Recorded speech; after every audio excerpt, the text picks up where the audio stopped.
एक तो होता है ना हादसा कि जिसमें बस ज़लज़ला आ गया, कोई कुछ नहीं कर सकता।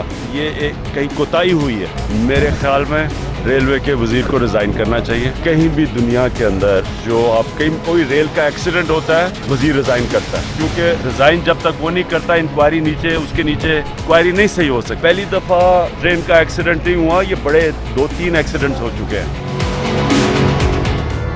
वज़ीर आज़म जब अपोजिशन में थे तो ट्रेन हादसात पर साद रफीक के इस्तीफे का मुतालबा कई बार किया। उनका ये मुतालबा कभी माना तो नहीं गया, ताहम आज अपोजिशन रहनुमा भी यही मुतालबात दोहरा रहे हैं।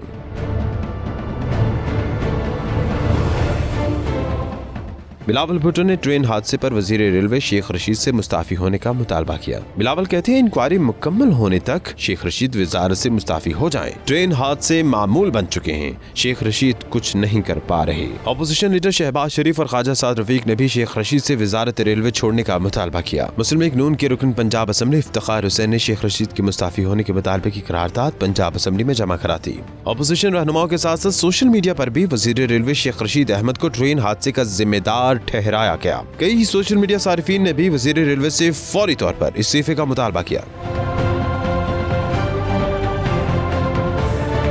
सदर आरिफ अलवी, वजीर आज़म इमरान खान, वजीर आला पंजाब उस्मान बुज़ार, शहबाज शरीफ और दीगर सियासी रहनुमाओं ने हादसे में जाने नुकसान पर अफसोस का इजहार किया।